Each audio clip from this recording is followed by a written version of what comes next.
Hello बच्चों, जय हिंद। स्वागत है आप सभी का हमारे इस YouTube चैनल एमएस की पाठशाला में। जी हाँ बच्चों, बहुत बहुत आप लोगों का स्वागत है हमारे इस YouTube चैनल पर। ठीक, और बड़ी खुशी की बात है कि आज हम लोग बातचीत करने वाले हैं क्या कि क्लास 12th केमिस्ट्री के चैप्टर नंबर 2 के बारे में। ठीक है ना प्यारे बच्चों, ध्यान से देखिए। हम लोग किसके बारे में? चैप्टर नंबर 2 के बारे में। इसका साफ मतलब है कि जो हमारा पहला चैप्टर था सॉल्यूशन यानी कि विलयन, वो एकदम पूर्ण रूप से कंप्लीट हो चुका है। ठीक, अभी उसके कुछ न्यूमेरिकल जो बचे हुए हैं उस न्यूमेरिकल को सॉल्व कराना है। ठीक है, तो आने वाले समय में आपको वो भी लेक्चर देखने को मिलेंगे। ठीक, जो फिलहाल थ्योरी का जो पोर्शन था वो एकदम से कंप्लीट हो चुका है। और आज हम लोग शुरू करने वाले हैं चैप्टर नंबर 2। नाम याद रख लीजिए प्यारे बच्चों, क्या? वैद्युत रसायन। क्या याद रखना आपको? वैद्युत रसायन, जिसको हम लोग इंग्लिश में बोलते हैं इलेक्ट्रोकेमिस्ट्री। क्या बोलेंगे? इलेक्ट्रोकेमिस्ट्री बोलेंगे। ठीक है ना प्यारे बच्चों। और आज का जो टॉपिक है इस चैप्टर का एक मोस्ट इंपॉर्टेंट टॉपिक है। टॉपिक का नाम है वैद्युत रासायनिक सेल। क्या है? वैद्युत रासायनिक सेल। ठीक, और ये क्या होगा? हमारा लेक्चर नंबर 1 होगा। ठीक, इस बात को भी थोड़ा सा ध्यान में रखते हुए चलना है। ठीक, जरा देखते हैं और बिना समय को बर्बाद करे हुए शुरू करते हैं कहानी। ऊपर आपको दिख रहा होगा क्या कि चैप्टर नंबर 2 इलेक्ट्रोकेमिस्ट्री। ठीक है ना, आप आसानी से देख पा रहे होंगे क्या लिखा है यहाँ पर कि चैप्टर नंबर 2 इलेक्ट्रोकेमिस्ट्री। ओके, चलिए ठीक है ना प्यारे बच्चों, अब इसके बारे में हम लोग बहुत अच्छे से बातचीत करते हैं। ठीक है, एक काम करते हैं, गेट बंद कर देते, कीड़े बहुत ज़्यादा आ रहे हैं। ओके चलिए ठीक, अब देखते हैं जरा ध्यान से। ठीक, हमने यहाँ पर देखा क्या लिखा? इलेक्ट्रोकेमिस्ट्री। जरा जो यहाँ पर नाम लिखा है इन नाम के ऊपर फोकस करो, जरा ध्यान से देखो। ठीक, एक देखिएगा क्या कि यहाँ पर आप 2 वर्ड देख पा रहे होंगे, एक लिखा हुआ है इलेक्ट्रो और दूसरा लिखा हुआ है केमिस्ट्री। ठीक है ना, तो अब इलेक्ट्रो की अगर हम बात करें तो आपको यहीं से एक वर्ड याद रखना है प्यारे बच्चों, क्या? इलेक्ट्रिक। क्या याद रखना है? इलेक्ट्रिक। ओके, और उसके बाद में दूसरा जो वर्ड यहाँ पे आपको दिख रहा है ना, केमिस्ट्री, यहाँ से एक वर्ड आपको याद रखना है केमिकल। क्या याद रखना है? केमिकल याद रखना है। ठीक, इस बात को आप अच्छे तरीके से ध्यान से समझिए। उसके बाद मैं कह दूं कि अगर आप इसी में एक वर्ड और जोड़ दीजिए, जो मैंने कह दिया आपसे, एनर्जी। क्या कह दिया? एनर्जी। तो इलेक्ट्रिक एनर्जी, और दूसरा जो है यहाँ पर भी वही शब्द जोड़ दीजिए, एनर्जी, तो क्या हो जाएगा आपका? Chemical energy. ठीक, तो आपको यहाँ पर 2 प्रकार से एनर्जी देखने को मिलेगी मेरे प्यारे बच्चों, ध्यान से देखिए। एक इलेक्ट्रिक एनर्जी हो गया और दूसरा केमिकल एनर्जी हो गया। ठीक, अब अगर इलेक्ट्रिक एनर्जी के बारे में बातचीत करें हम आपसे, तो आप क्या बोलोगे? इसको बोलेंगे प्यारे बच्चों वैद्युत ऊर्जा। ठीक, इसका थोड़ा सा साइज को छोटा कर लेते हैं। ठीक है ना, तो ये बात आप ध्यान रखना, इसको क्या बोलेंगे आप? वैद्युत ऊर्जा। ओके, ये बात आप अच्छे से ध्यान रखिए। ठीक, वैद्युत ऊर्जा। और अगर केमिकल एनर्जी के बारे में बातचीत करेंगे तो आप बोलेंगे प्यारे बच्चों क्या?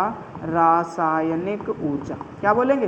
रासायनिक ऊर्जा के बारे में बातचीत करेंगे। ठीक है ना, ये इसी चैप्टर में यही मतलब है। ठीक, तो अगर आपसे कोई ये पूछ देता है क्या कि वैद्युत रसायन किसे कहते हैं, तो आप बस ये बोल देना कि रसायन विज्ञान की वह शाखा जिसके अंतर्गत हम वैद्युत ऊर्जा तथा रासायनिक ऊर्जा, क्या बोलेंगे? वैद्युत ऊर्जा तथा रासायनिक ऊर्जा या इनके बीच में पारस्परिक संबंधों का अध्ययन करते हैं, वैद्युत रसायन कहलाती है। बात समझ में आ गई कि नहीं आ गई प्यारे बच्चों? मेरे ख्याल से आपको बहुत समस्या नहीं रही होगी इस चीज़ को लेकर के। ठीक, आप आसानी से समझ गए होंगे। ठीक है ना, ये बात आप अच्छे से ध्यान में रखिएगा। फिलहाल अब हम लोग आगे बातचीत करते हैं, और क्या बातचीत करनी है जरा इस चीज़ को समझना। तो ये चैप्टर आपको अच्छे से समझ में आ गया कि इस चैप्टर में हमें करना क्या है। तो एक तरीके से वैद्युत ऊर्जा के बारे में बातचीत करेंगे और रासायनिक ऊर्जा के बारे में बातचीत करेंगे। ठीक, अब वैद्युत ऊर्जा क्या होती है, रासायनिक ऊर्जा क्या होती है, ये बात आपको बताने की जरूरत नहीं होनी चाहिए। ठीक है, क्योंकि आसपास आप देखते हैं घरों में जिस भी एनर्जी से आप अपने बल्ब को जलाते हैं, पंखे को चलाते हैं, वो क्या होती है? वैद्युत ऊर्जा होती है। ठीक, और जो आप घरों में इन्वर्टर यूज करते हैं उसमें जो बैटरा होता है उसमें जो एनर्जी होती है वो रासायनिक ऊर्जा होती है। ठीक, तो ये कोई बड़ी बड़ी बातें मेरे ख्याल से नहीं है। फिलहाल आगे बातचीत करते हैं। ठीक, अब जो एक मोस्ट इंपॉर्टेंट कहानी होगी इस चैप्टर की, वो क्या होगी, जरा समझना मेरी बात को ध्यान से और अच्छे से कोशिश करना इस चीज़ को पकड़ने की। ठीक, अभी हम लोग बातचीत करेंगे हाई स्कूल की एक छोटी सी कहानी की, जिसको हम लोग बोलेंगे क्या?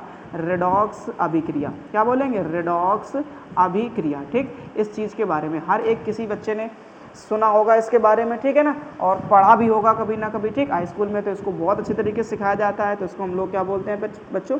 रेडॉक्स अभिक्रिया। ठीक है ना, रेडॉक्स अभिक्रिया। अब जरा खुद से ध्यान दीजिए कि रेडॉक्स अभिक्रिया किसको बोलते हो? रेडॉक्स अभिक्रिया आप किसको बोलते थे? अगर मैं हाई स्कूल के बेस पर आपसे बताऊं कि जरा रेडॉक्स अभिक्रिया को पहचान करके बताइए तो आप क्या बोलेंगे, जरा सोच करके बोलो फटाफट, ठीक है ना। तो मैंने क्या मतलब आपने वहाँ पर इस चीज़ को सीखा होगा कि जो रेडॉक्स अभिक्रिया होती है उसको हम लोग दो तरीके से पढ़ते हैं, ठीक। अब क्या पढ़ते हैं तो ज़रा ध्यान दीजिएगा कि कौन कौन से दो तरीक़ों से हमें रेडॉक्स अभिक्रिया को हाई स्कूल में सिखाया जाता है, उन्हीं के बेस पे आज हम थोड़ी सी और बातचीत करेंगे। फिलहाल ध्यान दीजिए ज़रा। तो अब रेडॉक्स अभिक्रिया में आपसे कहा गया था कि एक ऐसी अभिक्रिया जिसमें आपको ऑक्सीडेशन क्या देखने को मिलेगा, ऑक्सीडेशन देखने को मिलेगा, ठीक। अब ऑक्सीडेशन क्या बला हो गई तो ज़रा समझना प्यारे बच्चों, जिसको हम लोग क्या बोलते हैं, ऑक्सीकरण। क्या बोलेंगे, ऑक्सीकरण बोलेंगे, ठीक। तो आपको याद रखना है जहाँ कहीं पे आपको क्या देखने को मिलेगा, ऑक्सीकरण देखने को मिले, क्या देखने को मिले, ऑक्सीकरण देखने को मिले, ठीक। वो चीज़ और एक और प्यारी सी चीज़ आप ध्यान रखना, क्या, ठीक है, अपचयन। क्या याद रखना है आपको, अपचयन याद रखना है, ठीक। अपचयन और जिसको हम लोग क्या बोलेंगे, रिडक्शन बोलेंगे। क्या बोलेंगे, रिडक्शन बोलेंगे, ठीक। अब ज़रा बताओ क्या इन दोनों चीज़ों को थोड़ा थोड़ा याद आ रहा है किसी को, इन दोनों चीज़ों के बारे में किसी को छोटी छोटी बातें याद आ रही है क्या, कि किसको हम लोग ऑक्सीडेशन बोलते थे या किसको रिडक्शन बोलते थे या किसको ऑक्सीकरण बोलते थे, किसको अपचयन बोलते थे, पुरानी बातों को याद करो, ठीक। अब अगर मैं यहीं पर आपसे कह दूं, देखो जहाँ से ऑक्सीडेशन मतलब ऐसा लग रहा है एडिशन, किसी चीज़ का एडिशन। अब किस चीज़ का एडिशन, तो ध्यान रखना ऑक्सीजन का। आज हम लोग बातचीत करेंगे, पिछले दो तरीके याद करो, हमने आपको बताया था क्या कि ऑक्सीजन का एडिशन मतलब जुड़ना, क्या बोलोगे, जुड़ना, ठीक। अगर आप ऑक्सीजन को जोड़ते हैं वो क्या कहलाएगा, ऑक्सीकरण कहलाएगा। ये हाई स्कूल की बातें मैं भी आपको बता रहा हूँ, ठीक है। इसमें पहली कहानी क्या हो जाएगी, तो आप बोलेंगे ऑक्सीजन का निकलना। क्या बोलेंगे आप, ऑक्सीजन का निकलना बोल देंगे, ठीक है ना। इतनी छोटी छोटी बातों को ध्यान में रखना है। अब अगर मैं आपसे दूसरी और बात बता दूँ, क्या और क्या कहानी होती थी, तो आपने बोला था हाइड्रोजन। क्या बोला था, हाइड्रोजन का निकलना। इधर पे आप क्या बोलेंगे, हाइड्रोजन का निकलना। जिस किसी भी रिएक्शन में आपको हाइड्रोजन का निकलना दिखाया जाए वो क्या कहलाएगा, ऑक्सीडेशन कहलाएगा, ऑक्सीकरण कहलाएगा, ठीक। अब अगर उधर से हाइड्रोजन निकल रहा है तो अपचयन में आप जस्ट उल्टा बोल देंगे, तो क्या बोलेंगे, हाइड्रोजन का जुड़ना। ओके, ये बात आप अच्छे से याद रख सकते हैं प्यारे बच्चों, ठीक है ना। अच्छा, एक और तीसरी बात याद करिए जो हमारे 12th के काम की कहानी है वो क्या होगी, तो आप बोलेंगे इलेक्ट्रॉन का निकलना। क्या बोलेंगे आप, इलेक्ट्रॉन का निकलना, ठीक। ये बात आप अच्छे से दिमाग में बैठा लीजिए, यही इंपॉर्टेंट कहानी है। अभी मैं आपके इसको एग्जांपल भी करा के बताऊंगा कि कैसे पहचानना है, ठीक। और दूसरा याद रख लीजिए, अगर वहाँ से निकल रहा है तो आप यहाँ पर क्या बोलेंगे, इलेक्ट्रॉन का जुड़ना। क्या बोलेंगे आप, इलेक्ट्रॉन का जुड़ना बोल देंगे, ठीक। जरा हमें छोटी छोटी बातें बताइए, क्या किसी को प्रॉब्लम यहाँ तक की कहानी को। सारी बातें जो हैं, ऊपर की जो दो बातें हैं वो किसकी हैं, क्लास 10th की है, ठीक। अभी 12th क्लास के बारे में अगर बातचीत करें तो ये तीसरी कहानी। फिलहाल हम लोग ऊपर के एक एग्जाम्पल को समझते हैं, जरा एग्जाम्पल पे फोकस करिएगा ध्यान से। हमने लिखा एग्जाम्पल नंबर 1, ठीक। और हमने कह दिया आपसे कि हमारे पास में ऐसे क्यूप्रस ऑक्साइड है और प्लस में इसकी अभिक्रिया हमें हाइड्रोजन गैस के साथ करानी है। तो आपको पता है बड़ी अच्छी तरीके से हाइड्रोजन जो गैस है वो क्या करेगी, यहाँ से कॉपर को विस्थापित कर देगी और ऑक्सीजन के साथ अभिक्रिया करके जल बना लेगी, और जो कॉपर है वो बेचारा अकेला तनहा रह जाएगा, ठीक है ना।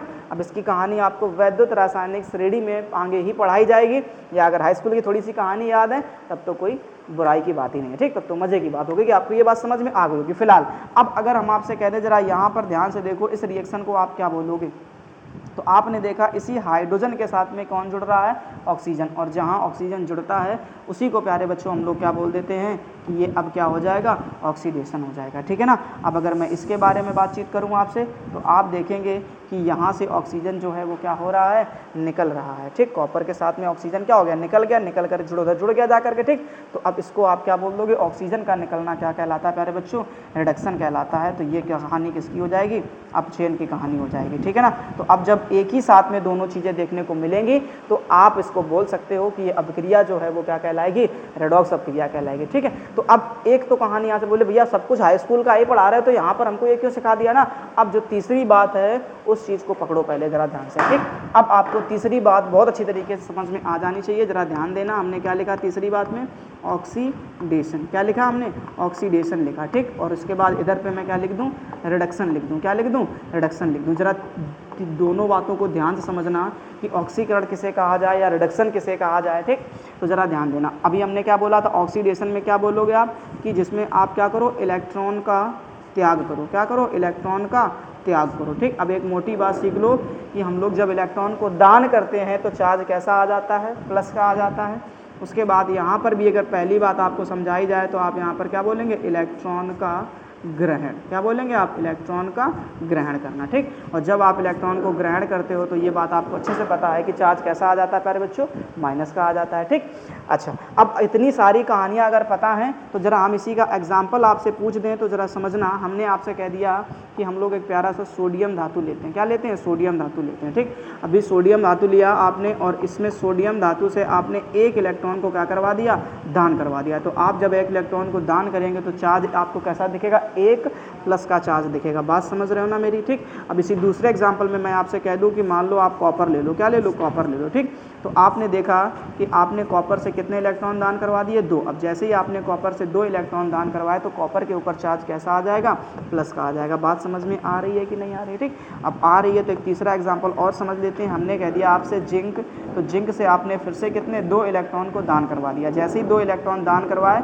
तो जिंक के ऊपर भी आपने चार्ज कैसा देख लिया कि प्लस का 2 दिखने लग गया। ठीक, ये सारी चीज़ें छोटी छोटी समझ में आ रही हैं। अगर आ रही हैं तो आप बहुत कुछ सीखने वाले हो प्यारे बच्चों, ये बात आप दिमाग में बैठा लीजिए। ठीक, अब इसी जस्ट उल्टा मैं यहाँ पर कर दूँ, मैं कह दूं कि सोडियम के ऊपर सिंगल का प्लस चार्ज है और इसने एक इलेक्ट्रॉन क्या कर लिया, ग्रहण कर लिया। तो जो इसका ये प्लस वाला है वो क्या हो जाएगा, खत्म। अच्छा, बोला था माइनस होता है ना, तो माइनस तो तब होगा जब आप कैसे होगे, ना प्लस का होगा ना माइनस का आपके पास चार्ज होगा। तब आपने अगर माइनस को ग्रहण किया है तो फिर चार्ज कैसा आ जाएगा, माइनस का। मतलब इलेक्ट्रॉन ग्रहण किया है तो चार्ज कैसा आएगा, माइनस का। लेकिन अगर पहले से ही आपके पास में एक प्लस का है और एक आप माइनस ग्रहण कर रहे हो, मतलब एक इलेक्ट्रॉन ग्रहण कर रहे हो, तो जो प्लस का है वो खत्म हो जाएगा, मतलब सॉलिड में बदल जाएगा। ठीक, तो यहाँ पे सोडियम कैसा हो जाएगा, सॉलिड हो जाएगा। ठीक, यही सेम कहानी मैं अगर इसके लिए समझा दूँ आपसे तो आप क्या बोलोगे कि कॉपर जो है वो पहले हमारा किस रूप में था, 2 के प्लस रूप में था, और इसमें आपने देखा कि 2 इलेक्ट्रॉन ग्रहण करा दिया आपने, और जैसे ही 2 इलेक्ट्रॉन ग्रहण कराए तो फिर से कॉपर किस में कन्वर्ट हो गया, सॉलिड में कन्वर्ट हो गया। ठीक, उसके बाद की अगर हम बातचीत करें तो आपने देखा कि जो जिंक है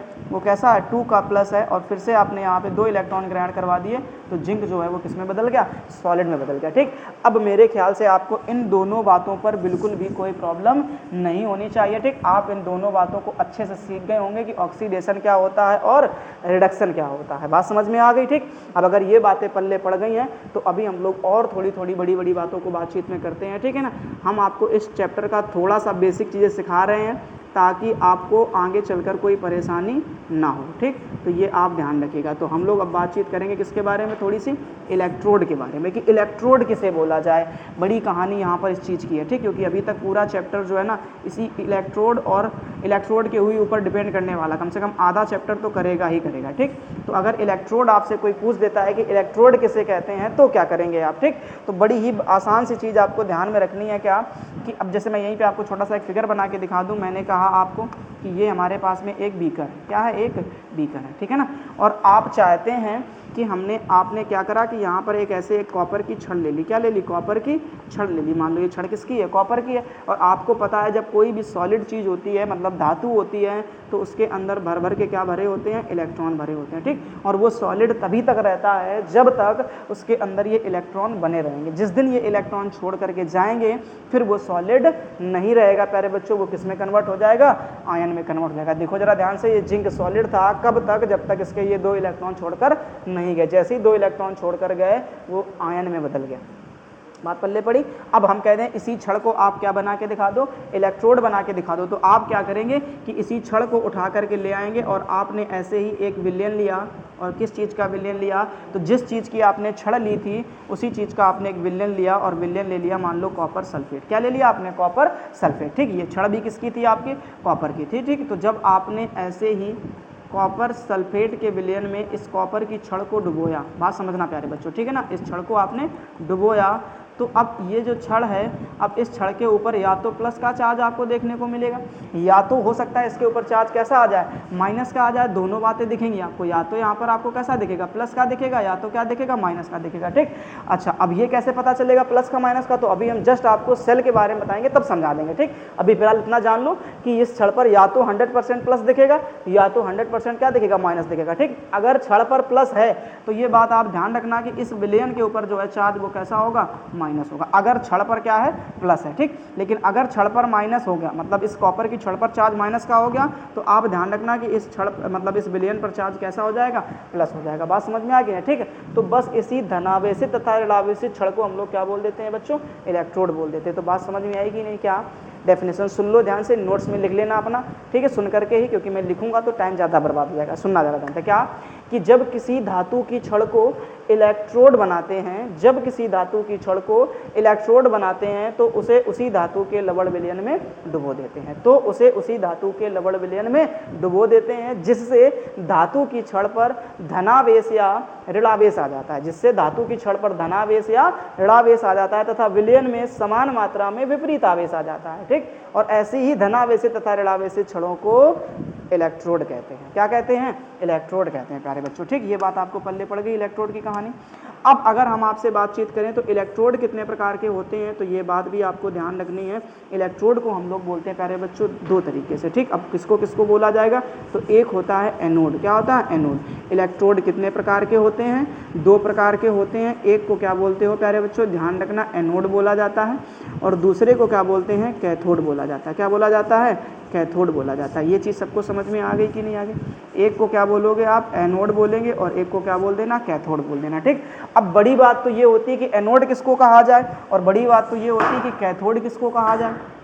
नहीं समझ में आ रहा? अब एनोड बोलें तो किसको बोलें, या कैथोड बोलें तो किसको बोलें? तो अब यहाँ पर समझ लो क्या कि जिस भी छड़ के साथ में आपने ऑक्सीडेशन की रिएक्शन देखी, समझना बात को ध्यान से, जिस भी छड़ में आपने ऑक्सीडेशन यानी ऑक्सीकरण की अभिक्रिया देखी वो छड़ क्या कहलाएगी, एनोड कहलाएगी। और जिस भी छड़ में आपने रिडक्शन की अभिक्रिया देखी, मतलब अपचयन की अभिक्रिया देखी, वो छड़ हमेशा याद रखना प्यारे बच्चों क्या कहलाएगी, कैथोड कहलाएगी। अब जरा बताओ एनोड और कैथोड में कोई प्रॉब्लम किसी को? बात समझो जरा ध्यान से, ठीक है। मेरे ख्याल से कोई समस्या नहीं होनी चाहिए। ऑक्सीडेशन देख लिया आपने, रिडक्शन पहचान लिया, ठीक। अगर वो पहचानना सीख गए हो तो फिर एनोड और कैथोड को भी पहचानना बड़ी आसानी से आप सीख जाओगे। बात समझ में आ गई, ठीक। तो ये आप अच्छे से ध्यान करके रखना प्यारे बच्चों कि इलेक्ट्रोड किसे कहा जाता है, ठीक। तो अब अगर इलेक्ट्रोड समझ में आ गया है तो कोई समस्या नहीं है। अब हम और आगे थोड़ा सा चलते हैं और बातचीत करते हैं प्यारे बच्चों किसके बारे में, सेल के बारे में। किसके बारे में बातचीत करते हैं? सेल के बारे में बातचीत करते हैं, ठीक। मोस्ट इंपॉर्टेंट टॉपिक है सेल, और इसी आज सेल के बारे में हम लोग बहुत सारी बातों को क्लियर करते हुए चलेंगे, ठीक। अब अगर कहा जाए आपसे कि सेल किसे कहते हैं, तो आप बोलेंगे कि जो सेल है वो एक ऐसी युक्ति है, मैं शॉर्ट्स, ठीक है ना, मैं शॉर्ट नोट्स बनवाता जाऊंगा, यहाँ पर लिखता जाऊंगा, ठीक। उसी को देख करके आप अपने नोट्स जरूर बनाइएगा, ठीक। क्योंकि अगर नोट्स नहीं बनाएंगे तो आप अच्छे तरीके से थ्योरी को तैयार नहीं कर पाएंगे प्यारे बच्चों। इस बात को दिमाग में अच्छे से बैठा लीजिए, ठीक है ना। अब जरा आगे देखिए ध्यान से, क्या कि अब हमने क्या बोला आपसे कि ये एक ऐसी युक्ति है जो आप याद रखना है क्या, कि वैद्युत ऊर्जा, ध्यान रखना। क्या बोला अभी हमने आपको? वैद्युत ऊर्जा। जो टॉपिक था चैप्टर का वो यही था। किसके बारे में पढ़ना था आपको? वैद्युत ऊर्जा के बारे में, ठीक। और दूसरी चीज़ किसके बारे में पढ़ना था आपको? रासायनिक ऊर्जा के बारे में, ठीक है ना। तो ये बात आप अच्छे से दिमाग में बैठा लीजिए, ठीक। दो बातें मैंने लिख दी यहाँ पर, क्या? वैद्युत ऊर्जा और रासायनिक ऊर्जा, ठीक।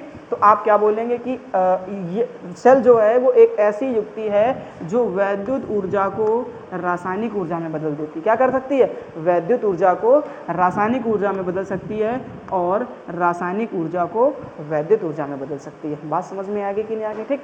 मतलब जो सेल होती है वो एक ऐसी युक्ति होती है जो वैद्युत ऊर्जा को रासायनिक ऊर्जा में कन्वर्ट कर देगी और रासायनिक ऊर्जा को वैद्युत ऊर्जा में कन्वर्ट कर देगी। जैसे आपने ध्यान दिया होगा कि घरों में आपके इन्वर्टर होता है, तो इन्वर्टर में पहले आप क्या देते हो? वैद्युत ऊर्जा देते हो, समझ में आ रहा। और फिर वैद्युत ऊर्जा से जब देते हो ना, तो इन्वर्टर में जो साथ में बैटरा जुड़ा होता है वो बैटरा क्या कर लेता है? एनर्जी को स्टोर करता है। अब एनर्जी को कैसे स्टोर करेगा? तो वो एक रासायनिक ऊर्जा के रूप में क्या करेगा? स्टोर करेगा। समझ में बात आ रही नहीं आ रही, ठीक। अब अगर रासायनिक ऊर्जा में स्टोर करेगा तो जब लाइट चली जाती है तो फिर वही रासायनिक ऊर्जा जो है वो एक सेल के माध्यम से, एक बैटरी के माध्यम से किस में कन्वर्ट हो जाती है? वैद्युत ऊर्जा में कन्वर्ट हो जाती है। तो युक्ति पल्ले पड़ गई कि नहीं पड़ गई, कि ये एक ऐसी युक्ति है जो वैद्युत ऊर्जा को रासायनिक ऊर्जा में तथा रासायनिक ऊर्जा को वैद्युत ऊर्जा में परिवर्तित कर देती है। बात समझ में आ गई प्यारे बच्चों? नहीं आ गई, ठीक। अब अगर बात पल्ले पड़ गई है तो थोड़ा सा और आगे चलते हैं, जरा समझना मेरी बात को ध्यान से। क्या कि अब अगर हम कह दें आपसे कि सेल जो है वो कितने प्रकार की होती है, तो आपको पढ़ना है दो तरीके से। कितने प्रकार की पढ़नी है?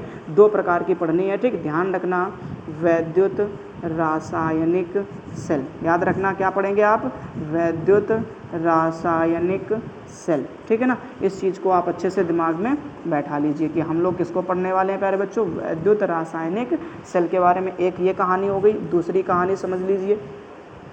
दूसरी कहानी होती है वैद्युत अपघटनी सेल। दोनों ही बहुत इंपॉर्टेंट टॉपिक है इस चैप्टर के, और आज फिलहाल हम लोग बातचीत करेंगे पहले टॉपिक के बारे में, ठीक है ना। तो इस चीज़ को पहले समझ लो कि हमारे पास में दो प्रकार की सेल हो गई, एक वैद्युत रासायनिक सेल हो गई और एक वैद्युत अपघटनी सेल हो गई। बात समझ में आ गई कि नहीं आ गई, ठीक। अच्छा, अब अगर बात पल्ले पड़ गई है तो हम लोग बातचीत करें कि वैद्युत रासायनिक सेल किसे कहा जाता है, ये भी तो थोड़ी जानकारी हो जाए, है कि नहीं। अब अगर इस जानकारी को आप लेना चाहते हैं तो फिर कुछ चीज़ों को समझना पड़ेगा, है ना। ज़रा ध्यान से देखिए, ठीक। चलो भाई सब तुम ऊपर चलो पहले, ठीक है ना। अब अगर हम आपसे कह दें कि एक काम करो कि वैद्युत रासायनिक सेल किसे बोलना है, ठीक है ना। हम आपसे क्या कह दें कि ज़रा हमको ये बता दो कि वैद्युत रासायनिक सेल किसे कहा जाए, ठीक। तो फिर आप क्या करेंगे, सोचो।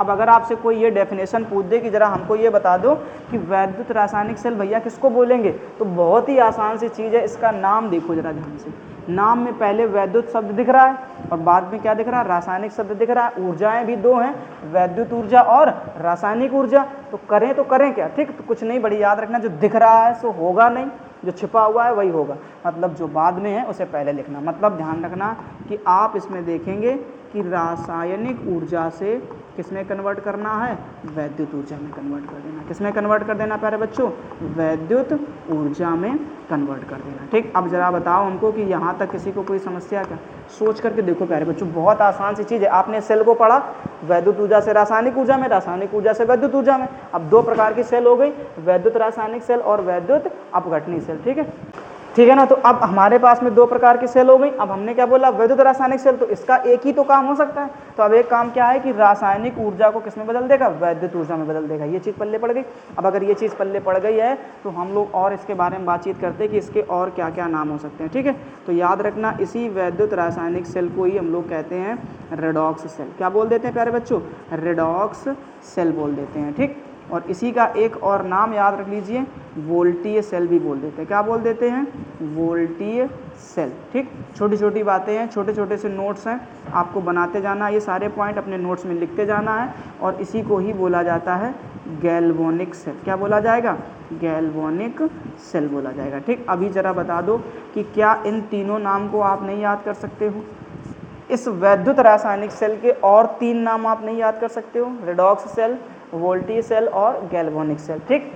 डेफिनेशन बन जाएगी, नहीं बन जाएगी, जरा सोचो तो क्या बोलोगे, वैद्युत रासायनिक सेल एक ऐसी युक्ति है जो रासायनिक ऊर्जा को वैद्युत ऊर्जा में परिवर्तित कर देती है, ठीक। इसे रेडॉक्स सेल, वोल्टीय सेल या गैल्वेनिक सेल भी कहते हैं, ठीक। अब इस वैद्युत रासायनिक सेल का जो आपके सिलेबस में एक बेहतर सा एग्जाम्पल दिया गया है, जिसके बारे में डिटेल में सिखाया गया है, नाम याद रखना प्यारे बच्चों, क्या होगा, तो याद रखेंगे आप डैनियल सेल। क्या याद रखना है, ठीक है ना। एक वैज्ञानिक हुए डैनियल सर, और उन्हीं डैनियल सर ने ही अपने ही नाम पर एक सेल का निर्माण करा, जिस सेल का नाम क्या पड़ा, डैनियल सेल पड़ा। क्या पड़ा, डैनियल सेल पड़ा, ठीक। तो डैनियल सेल ने दो इलेक्ट्रोड को लेकर के इस सेल को बनाया था, और एक इलेक्ट्रोड का नाम क्या था, जिंक, और दूसरी इलेक्ट्रोड का क्या नाम था, कॉपर, ठीक। तो उन्होंने ऐसी दो छड़ों को उनके ही विलयन में डुबो करके एनोड और कैथोड बनाए, और फिर उन्हीं से एक सेल का निर्माण करा, जिस सेल को क्या बोला गया, डैनियल सेल बोला गया, ठीक। तो अगर वैद्युत रासायनिक सेल को समझना चाहते हैं तो इस डैनियल सेल के बारे में हमें डिटेल में आना चाहिए सारी बातों को, ठीक। और अब हम लोग बातचीत करेंगे डैनियल सेल के बारे में ही, ठीक। अब आप देख पा रहे होंगे कि हमने थोड़ा सा यहाँ पर चित्र का फॉर्मेट बना रखा है ताकि समय बर्बाद ना हो, ठीक। तो आप क्या करेंगे, सबसे पहले आप ऐसे एक बीकर ले लेना है, एक इधर बीकर ले लेना है, दो बीकर हो जाएंगे, ठीक। फिर उसके बाद यहाँ पर आपको ऐसे क्या कर देनी है, दो छड़ लेनी है, ठीक। ऐसे यहाँ पर देखो रेड कलर से आपको दिख रहा होगा, तो एक ये छड़ हो गई, एक ये छड़ हो गई, ठीक। दो छड़ें ले लेनी है, और फिर उसके बाद में आप इसको क्या करना, ऐसे दोनों छड़ों को एक गैल्वेनोमीटर से जोड़ देना। किससे जोड़ देना, गैल्वेनोमीटर से जोड़ देना। मेरी अब छोटी छोटी बातों को ध्यान में देते रहना, ठीक। बीकर लिए दो छड़ें डुबो दी इसमें, और दो छड़ें डुबोने के बाद में इसको किससे जोड़ दिया, एक गैल्वेनोमीटर से जोड़ दिया, ठीक। अब हमने आपको कुछ बातें बताते हैं, ज़रा ध्यान रखना। क्या कि यहाँ पर आपको जो ये वाली छड़ दिख रही है, इस छड़ को डैनियल सर ने नाम दिया क्या, कि ये जो छड़ है ये किसकी होगी, तो ध्यान रखना प्यारे बच्चों जिंक की। किसकी छड़ होगी, जिंक की होगी। ठीक, अगर ये जिंक की छड़ है तो ध्यान रखना प्यारे बच्चों ये वाली जो छड़ है वो किसकी हो जाएगी, कॉपर की हो जाएगी। छोटी छोटी बातों को ध्यान से समझते चलना। ठीक, अब अगर ये जिंक की छड़ है तो इसे जब तुम इलेक्ट्रोड बनाओगे तो सबसे पहला ही तुम्हारा काम यही होगा कि आपको इसे इसी के लवण विलयन में क्या करना पड़ेगा, डुबोना पड़ेगा। बात समझ में आ रही है कि नहीं आ रही मेरी, इस चीज़ को बता के बताओ फटाफट सब लोग। ठीक है, तो इसे आपको क्या करना पड़ेगा, इसी के लवण विलयन में डुबोना पड़ेगा। ठीक, अब जैसे ही आप इसके लवण विलयन में क्या कर दोगे, डुबो दोगे, तो फिर ये क्या बन जाएगी, एक इलेक्ट्रोड बन जाएगी। क्या बन जाएगी, इलेक्ट्रोड बन जाएगी। ठीक, और बिना इलेक्ट्रोड के आप सेल को पढ़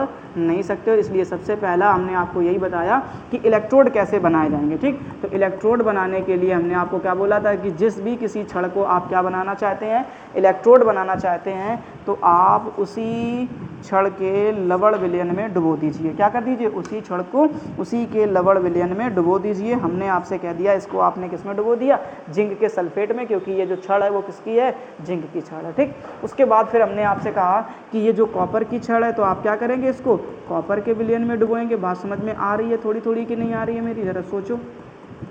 आप अगर बातें पल्ले पड़ रही हैं तो कुछ और बातें हैं उनको बाद में भी ध्यान देना, उन बातों को भी अच्छे से समझने की कोशिश करना। पहले मैं इसको फिल कर दूं थोड़ा सा ऐसे, आप लोग भी ऐसे ही चित्र को बनाते जाना, बहुत ही इंपॉर्टेंट फिगर होगा। ठीक, आपके एग्जाम के पॉइंट ऑफ व्यू से। ठीक है ना, फिलहाल अब ऐसे इसमें फिल कर दिया आपने। ठीक, तो अब इस छड़ को नाम दिया आपने कॉपर, तो इसको आप किस में डुबोगे, कॉपर के विलयन में ही। ठीक, तो कॉपर सल्फेट का विलयन लिया, डुबो दिया, कोई प्रॉब्लम नहीं। ठीक, अब क्या करना है, इसको एक गैल्वेनोमीटर से जोड़ देना है। ठीक, जैसे ही आप गैल्वेनोमीटर से जोड़ेंगे तो फिर एक कहानी और याद रखना कि जो जिंक है इसको आप क्या बोलेंगे, इसी छड़ का नाम आप क्या दे देंगे, एनोड दे देंगे। क्या दे देंगे, एनोड। और इसी छड़ को, अब जो एनोड है तो इसी छड़ के साथ में क्या होगा प्यारे बच्चों, ऑक्सीडेशन होगा। क्या होगा, ऑक्सीडेशन होगा। ठीक, और जो एनोड की छड़ है उसी के साथ आपको क्या कराना है, ऑक्सीडेशन कराना है। और ध्यान रखना इसी छड़ को आप क्या बोलेंगे, निगेटिव चार्ज देंगे। कैसा चार्ज देंगे, निगेटिव चार्ज देंगे। बात समझ में आ रही नहीं आ रही। ठीक, इसके जस्ट बाद में जो आप वैद्युत अपघटनी सेल पढ़ोगे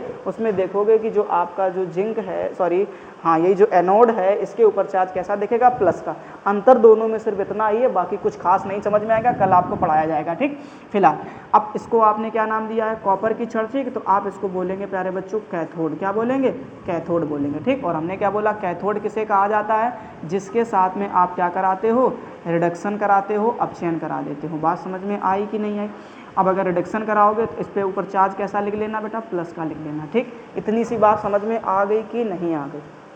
अगर इतनी सी बात पल्ले पड़ गई है तो अब हम लोग इसका प्रोसेस शुरू करते हैं कि ये बैटरी कैसे काम में आएगी। ठीक, अब ध्यान देना, आपने देखा कि इस वाली छड़ के ऊपर चार्ज कैसा, माइनस का। और एक मोटी बात आप दिमाग में बैठा लो कि कॉपर की छड़ जो है, कॉपर की क्या, किसी भी धातु की जो छड़ होती है उसके अंदर ऐसे भर भर के क्या होते हैं, इलेक्ट्रॉन होते हैं। क्या होते हैं, इलेक्ट्रॉन होते हैं। ठीक, और एक बात आप अच्छे तरीके से दिमाग में बैठा लेना कि ये इलेक्ट्रॉन जब तक छोड़ करके नहीं जाएंगे तब तक ये जो छड़ है वो सॉलिड ही बनी रहेगी, मतलब टूटेगी नहीं। बात समझना चाहते। ठीक, लेकिन जैसे ही ये इलेक्ट्रॉन यहाँ से छोड़ करके जाने लग गए वैसे ही ये छड़ जो है टूटना शुरू हो जाएगी। बात समझ में आ रहा, जैसे हमने आपसे क्या बोला, पीछे हमने आपको सिखाई कुछ बातें, इधर देख लो जरा ध्यान से।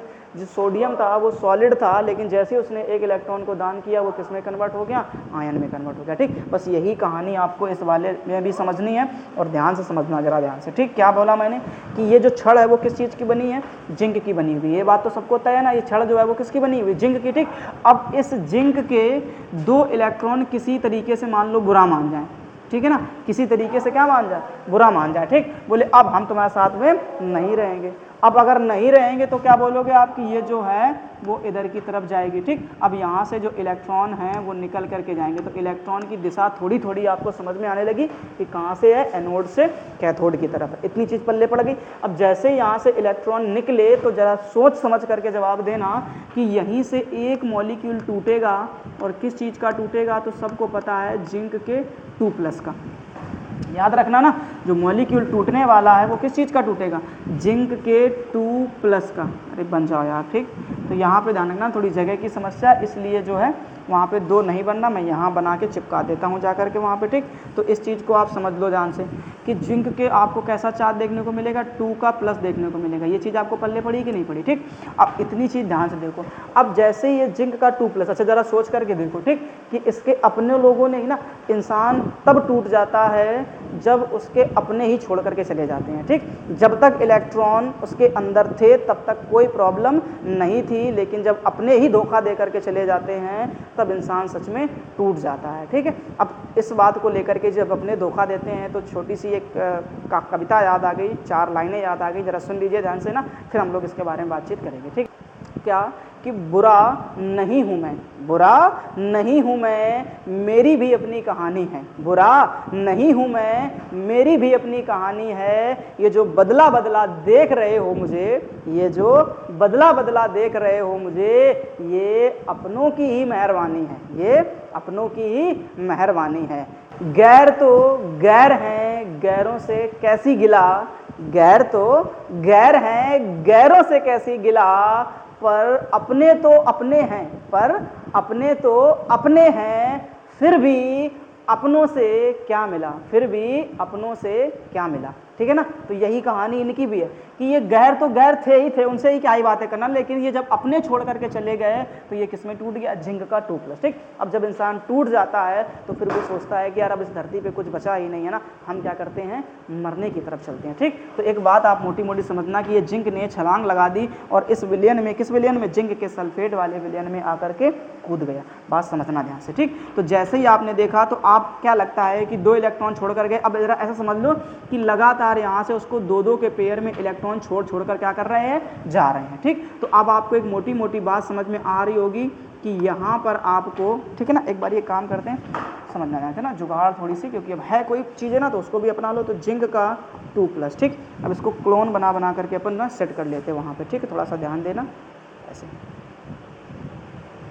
है ना, इसको चलो भाई साहब तुम यहाँ पे पहुँच जाओ, ठीक। तो ऐसे जिंक के 2 प्लस वाले, है ना, एक नहीं बच्चा, बहुत सारे जिंक के 2 प्लस वाले, जितने इलेक्ट्रॉन 2-2 के पेयर में छोड़ करके जाते जाएंगे उतने ही जिंक के 2 प्लस इस पानी में कूद कूद करके अपनी जान देते जाएंगे। समझना मेरी बात को प्यारे बच्चों ध्यान से, ठीक। तो अब आपने देखा कि इस वाले विलयन में अगर थोड़ा थोड़ा समझ रहे होगे ध्यान से, तो इस वाले विलयन में आप देख पा रहे होगे कि लगातार किस चीज़ का चार्ज बढ़ रहा है, प्लस का। क्यों बढ़ रहा है, क्योंकि जिंक के 2 प्लस वाले लगातार कूद करके आ रहे हैं, ठीक। इतनी सी चीज़ समझ में आ गई कि नहीं आ गई, ठीक। अब इसमें भी अगर आप ध्यान से समझो तो यहाँ पर आपको 2 चीज़ें दिख रही हैं कि जिंक का 2 प्लस दिखेगा और सल्फेट का 2 माइनस दिखेगा। अगर मैं यहाँ से इसको हटा दूँ, समझना बात को, मतलब अगर मैं इनके बीच में झगड़ा करवा दूँ तो यहाँ पर आपको ऐसे दिखेंगे, ठीक। तो यहाँ पर आपको पहले से ही जिंक के 2 प्लस वाले दिख रहे हैं और क्या दिख रहे हैं, सल्फेट के माइनस वाले दिख रहे हैं, ठीक। तो एक तो पहले से ही थे, ऊपर से ये और आने लग गए,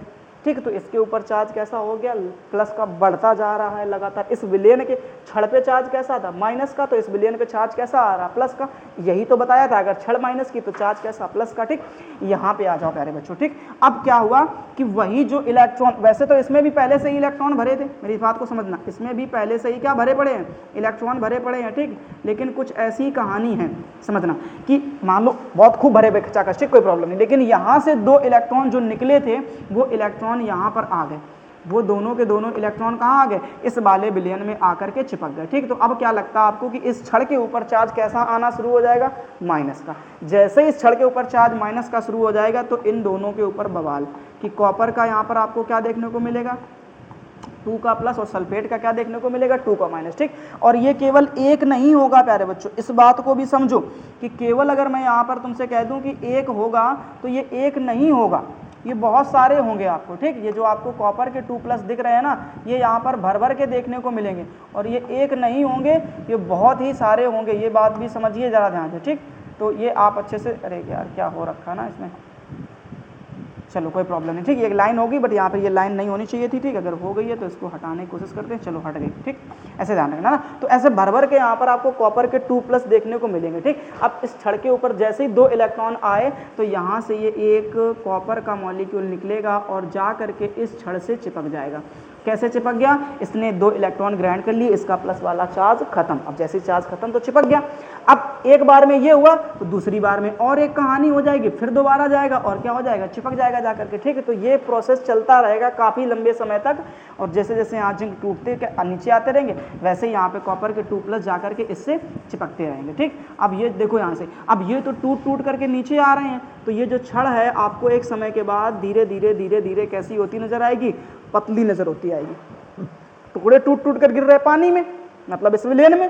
ठीक, अब ये छड़ धीरे धीरे कैसी नजर आएगी, मोटी। क्यों? क्योंकि इसमें प्लस के जो थे वो तो ऊपर की तरफ जाते जा रहे हैं, तो ये छड़ कैसी हो जाएगी, मोटी। ठीक, अच्छा अगर मैं यहाँ पर बताऊँ तो किस चीज़ की मात्रा बढ़ रही है, ध्यान से देखो प्यारे बच्चों कि जितने कॉपर के 2+ होंगे उतने ही तो सल्फेट के 2- होंगे। अब जो कॉपर के प्लस वाले हैं वो इस छड़ से चिपक रहे हैं, अब जो बचा कुचा यहाँ पर है वो सल्फेट का बचा हुआ है। इसका मतलब है कि इस विलयन के ऊपर जो है वो माइनस का चार्ज लगातार बढ़ता चला जा रहा है। ठीक, अब एक समय ऐसा आएगा कि जब ये जिंक नीचे नहीं आ पाएगा, तो जब नीचे नहीं आ पाएगा तो इलेक्ट्रॉन यहाँ से जा नहीं पाएंगे, जब इलेक्ट्रॉन नहीं जा पाएंगे तो फिर यहाँ पर इलेक्ट्रॉन आ नहीं पाएंगे, जब इलेक्ट्रॉन आएंगे नहीं तो कॉपर भी उधर चिपकने नहीं जा सकता। ठीक, अच्छा ये कहानी जब होगी तो फिर ये सेल काम करना बंद हो जाएगा। ठीक, अब जब ये सेल काम करना बंद हो जाएगा तो बोले हमने 15 से 20 हज़ार रुपये किसी एक बैटरी के लिए खर्च करे हैं, तो फिर वो किस काम का रहेगा ना। तो अब उसको दोबारा से फिर शुरू करने के लिए जो डैनियल सर थे उन्होंने इसी में एक और नई चीज़ की निजात करी। किस चीज़ की निजात करी, अभी मैं आपको सिखाता हूँ, जरा ध्यान से इधर देखते जाना। ठीक, अब क्या है, इस चीज़ को समझने की कोशिश करना जरा ध्यान से, है ना, ये इस चीज़ को पल्ले पड़ा जाना चाहिए। ठीक, तो अब उन्होंने एक नई चीज़, जैसे अब ये दिख रहा है ना आपको यहाँ पे, ठीक है, तो एक नई चीज़, अच्छा एक चीज़ और यहाँ पे छूट गया, क्या कि इलेक्ट्रॉन की दिशा इधर है, तो इलेक्ट्रॉन की दिशा के जस्ट विपरीत क्या होती है, धारा की दिशा। तो धारा की दिशा क्या हो जाएगी, कैथोड से एनोड की तरफ। इतनी बात पल्ले पड़ गई। अब अगर ये चीज़ समझ में ही आ गई है ना, तो फिर हम और थोड़ी सी आगे बातचीत कर लें और हम आपसे कह दें कि एक काम करो कि एक नई तरीके चीज़ें लेकर के आते। तो यहाँ पर इसको, ठीक है ना, डैनियल सर ने एक नई चीज़ लगा दी इसमें, जिसका नाम क्या दिया गया, लवण सेतु। क्या नाम दिया गया, लवण सेतु। ठीक, अब इसका क्या काम होता है, अभी काम भी समझाते, फिलहाल ध्यान रखना। तो जो लवण सेतु है ये एक यू आकार की नली होती है, इसमें हम लोग विद्युत अनअपघट भर देते हैं। जैसे हमने एग्जाम्पल के तौर पे क्या ले लिया, KCl। अब मेरी बात समझो, इधर पे किसकी संख्या बढ़ रही थी, प्लस की, मतलब जरूरत किस चीज़ की है, माइनस की। इधर पे संख्या किसकी बढ़ रही है, माइनस की, मतलब जरूरत किस चीज़ की है, प्लस की। ठीक, तो जैसे ही आप लवण सेतु में KCl को भरोगे तो K के ऊपर चार्ज कैसा है, प्लस का। अब प्लस का है तो K जो है वो भाई साहब घूमते घूमते इधर आ जाएंगे। ठीक, और जो K का प्लस है वो यहाँ पर आकर के नीचे निकल करके आएगा। ठीक है ना, मेरी बात समझते हैं ना। और ये जो K का प्लस है वो किसके साथ अब क्रिया कर लेगा, सल्फेट के साथ में। और जैसे ही K का जो प्लस है 2 मॉलिक्यूल सल्फेट के साथ अब क्रिया करेंगे, वैसे ही आपको क्या देखने को मिलेगा, K2SO4। बात समझ में आ रहा नहीं आ रहा। ठीक, तो बन गया। अब सल्फेट को कोई समस्या नहीं है क्योंकि प्लस वाला मिल रहा, तो अब कितने भी कॉपर यहाँ से टूट करके ऊपर चिपके जा करके, तो इस बात का कोई मतलब भी नहीं निकलता। सल्फेट कहता हमें बुरा ही नहीं लग रहा, तुम्हारे जितने भी कॉपर के मॉलिक्यूल चिपको जा करके क्या ही फर्क पड़ने वाला ना, अब तो हमारे लिए कोई आ गया ना। अब कौन आ गया, ये K का प्लस आ गया, बस बात खत्म। ठीक, अब यही कहानी यहाँ पर है। इधर पे किस चीज़ की जरूरत पड़ रही थी बच्चा, ध्यान करो, तो किस चीज़ की जरूरत पड़ रही है, माइनस की। ठीक, तो माइनस लेकर के कौन आ जाएगा, इधर पे Cl आ जाएगा। ठीक, अब Cl जो अपना माइनस लेकर के आएगा तो यहाँ पर लेकर के आएगा। ठीक, अब इसमें कूद के कौन आ रहा था, जिंक का प्लस वाला। ठीक, अब ये कूद करके इनसे कोई मतलब नहीं, झगड़ा ही नहीं करना। अब ये जो जिंक था अब वो किसके साथ में, क्लोरीन के साथ अब क्रिया करके क्या बना लेगा, जिंक क्लोराइड बना लेगा, बस बात खत्म। बात समझ में आ रही है ना। ठीक है, तो अब ये दोबारा से सेल क्या हो जाएगी, शुरू हो जाएगी। ठीक है, तो जितनी भी तकलीफें थी वो सारी तकलीफें अब क्या हो जाएंगी, दूर हो जाएंगी। ठीक, मेरे ख्याल से यहाँ तक आपको इस सेल को समझने में कोई प्रॉब्लम नहीं हुई होगी। ठीक, अगर ये सारी बातें आपको समझ में आ गई हैं तो अब हम आपको जो रिएक्शन बनाना चाहते हैं वो जरा समझते हैं। ठीक, तो अब हम लोग क्या करेंगे, इसकी रिएक्शन को भी समझ लेते हैं। तो सबसे पहले जो आपको समझना है वो होगी हमारी क्या, एनोड रिएक्शन। क्या होगी, एनोड रिएक्शन होगी। ठीक, अब एनोड रिएक्शन कहाँ किसको जाता है, तो ये बात भी आप अपने दिमाग में बैठा लीजिए कि जिसके साथ में हम लोग क्या बोलते हैं, ऑक्सीडेशन कराते हैं। क्या कराते हैं, ऑक्सीडेशन कराते हैं, उसी को क्या बोलते हैं, एनोड। और आपको अच्छी तरीके से पता है कि इस क्षण में ऑक्सीडेशन किसके साथ कराया जा रहा है, जिंक के साथ में। तो अगर जिंक के साथ में कराते तो जिंक वाली रिएक्शन समझ लो। तो जिंक यहाँ पर किस रूप में था, सॉलिड के रूप में, मतलब जो जिंक की छड़ थी वो किस रूप में थी, सॉलिड के रूप में थी। ठीक, और जैसे ही आपने उसके साथ ऑक्सीकरण कराया और ऑक्सीकरण में आप क्या करते हो, इलेक्ट्रॉन को दान कराते हो। जैसे ही यहाँ से 2 इलेक्ट्रॉन निकल कर गए, जिंक ने जो है वो बदल करके किस में टूट गया, जिंक के 2+ और ये किस में चेंज हो गया, एक्वस फॉर्म में चेंज हो गया। ठीक, जैसे ही एक्वस फॉर्म में चेंज हुआ वैसे ये आकर के इस विलयन में कूद गया। बात समझ में थोड़ी थोड़ी आ रही है कि नहीं आ रही प्यारे बच्चों, कि मैं कहना क्या चाह रहा हूँ, ठीक है ना। उसके बाद में दूसरा कहानी समझो, उधर चलते हैं। अब हम लोग बना लेते हैं प्यारे बच्चों क्या, कैथोड रिएक्शन। क्या बना लेते हैं, कैथोड रिएक्शन। ठीक, अब अगर कैथोड रिएक्शन के बारे में बातचीत करोगे तो कहता है कि कैथोड जो है ना उसके साथ में हमें क्या कराना पड़ेगा, अपचयन कराना पड़ेगा, रिडक्शन कराना पड़ेगा। बात समझ में आ गई। अब रिडक्शन होगा किसको, कैथोड किसको बोले हो, तो कॉपर की छड़ को। अब कॉपर की छड़ में क्या कराना, अपचयन, और अपचयन कराने के लिए क्या करना पड़ता है, इलेक्ट्रॉन ग्रहण करना पड़ता है। ठीक, तो किसने ग्रहण करे थे, यहाँ पे ध्यान से देखो, यही तो है कॉपर का 2+, जो इससे जाकर के चिपका और चिपकने के बाद जो इलेक्ट्रॉन वहां से यहाँ आए थे उनको उसने क्या कर लिया, ग्रहण कर लिया, और फिर इसी छड़ की शकल का बन गया और उसी से चिपक गया जाकर के ऑटोमेटिक। ठीक, तो अब याद रखना कि जो कॉपर था वो पहले से ही एक्वस के फॉर्म में था और उसने 2 इलेक्ट्रॉन को ग्रहण कर लिया, और जैसे ही उसने 2 इलेक्ट्रॉन ग्रहण करे वैसे ही ये जो कॉपर है वो किस में चेंज हो गया, सॉलिड में चेंज हो गया। बात समझ में आ गई कि नहीं आ गई। ठीक, अब इसी में एक तीसरी रिएक्शन और बना लो, ये दोनों की दोनों अर्ध अभिक्रियाएं हो जाएंगी। ठीक है ना। अब अगर हम लोग क्या करेंगे, इस पूरी की पूरी सेल रिएक्शन को बनाएं तो फिर क्या करेंगे, तो सेल रिएक्शन के लिए आपको क्या करना है, सबको आपस में जोड़ लेना। जो इधर दिख रहा है इधर जोड़ दो, तो आप इधर देखें पहले आपको जिंक का क्या दिख रहा है, सॉलिड वाला फॉर्म दिख रहा है, तो सॉलिड में जोड़ दीजिए प्लस।